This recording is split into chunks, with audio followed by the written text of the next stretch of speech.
Hi, and welcome back to Purple Collar Life. You saw from the intro, I'm in the middle of a cleanup process here. We had 4 oak trees taken down, and I'll put a link to that video. If you haven't seen it, it was a couple video releases ago about the professional, Mike, that came and helped us with cutting some trees down.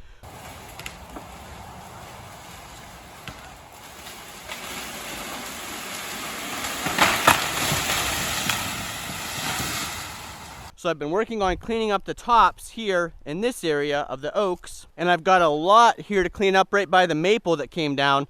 Lots of firewood here, but before we can even get to the firewood, we've got to take care of the tops. I've talked in a couple previous videos about how on a Sunday night for me, there's nothing better than working outside, having a nice campfire going. Well, today I discovered there is something better than having a campfire going on a Sunday night working outside. So what's better than one Sunday night campfire is 2. But as you can see, this isn't a campfire, this is a brush fire. It's a little bit difficult to burn because all these limbs are green. So I did add a little bit of bar and chain oil down at the bottom with my kindling wood to get things going. But what'll probably happen here, and what commonly happens on a brush fire like this with green wood, is the center will burn out, and then I'll have to take the outside edges and keep working them into the center. But 2 fires is better than 1.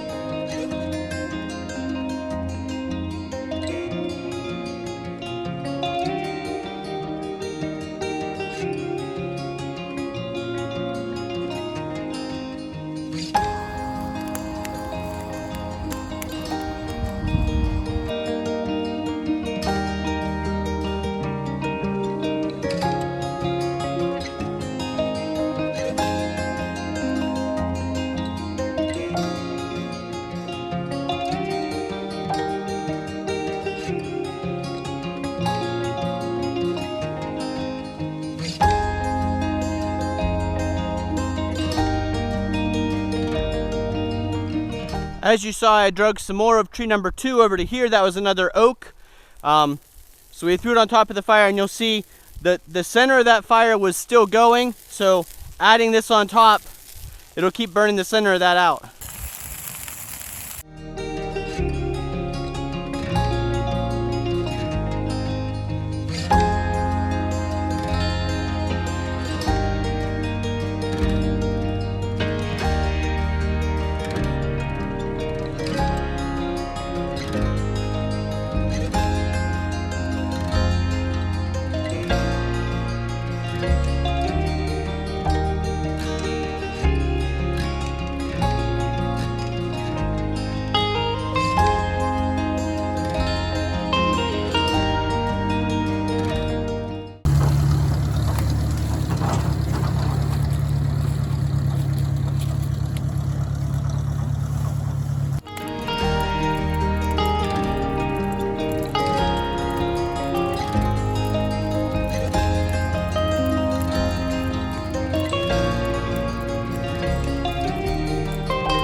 I've continuously filled the brush pile here, a couple limbs at a time, doing a lot of dragging.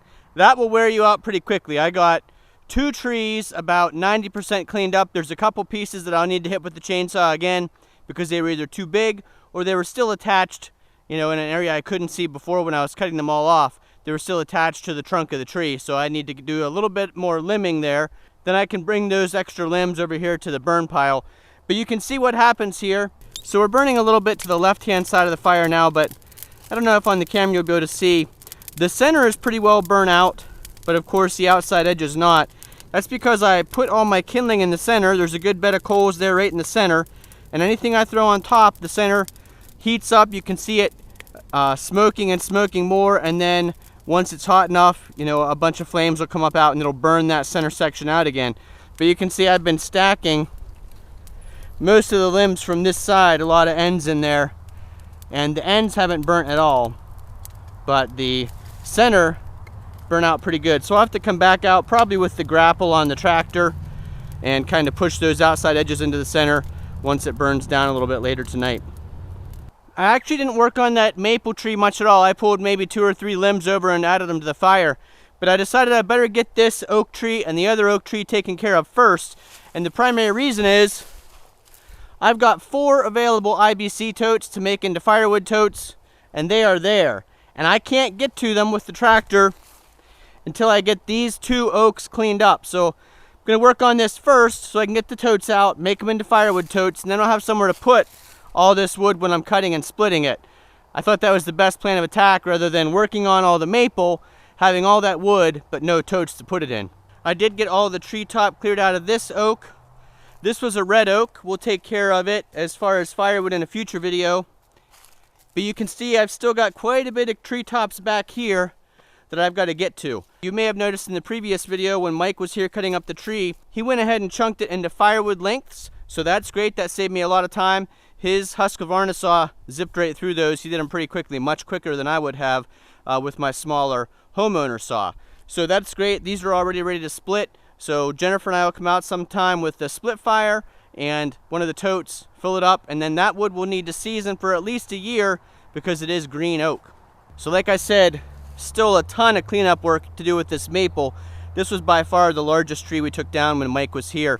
But I'll have to get to that after I get those totes out so I have somewhere to put the wood. Some of you noticed in a previous video, we are big tool rack owners now. So we'll talk to you about this in a future video. I actually have a video of assembling it and the reason we chose the big tool rack over the inferior competition.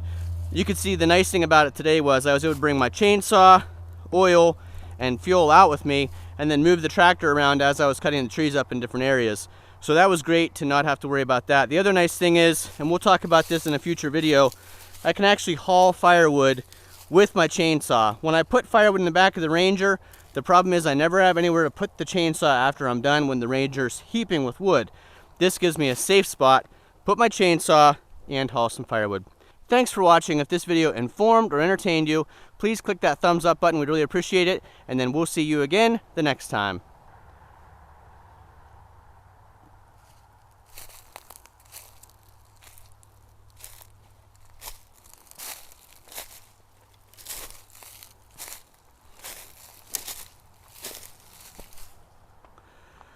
With this big oak tree out, it really cleared out the canopy. It's amazing how much one tree creates coverage in the middle of the woods. And with this one out, now you can see these cherries all around me have a lot more sunshine to get to.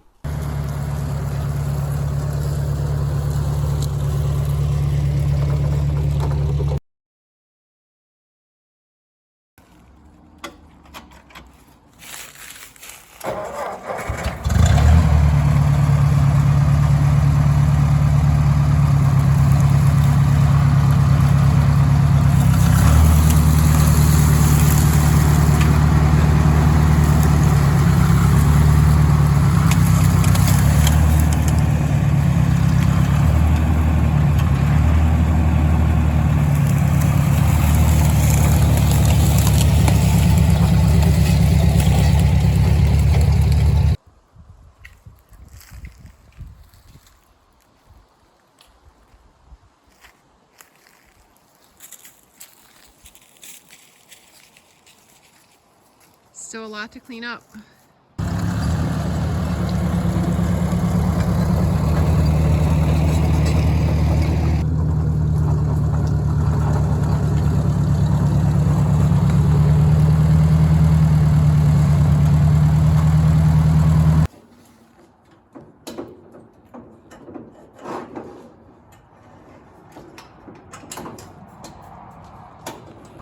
See, Jennifer, the nice thing is you put all your rakes and shovels and stuff on this, then you can just wheel it around the garage. You always know where they all are. You got them whenever you take the tool rack out in the woods or in the yard working.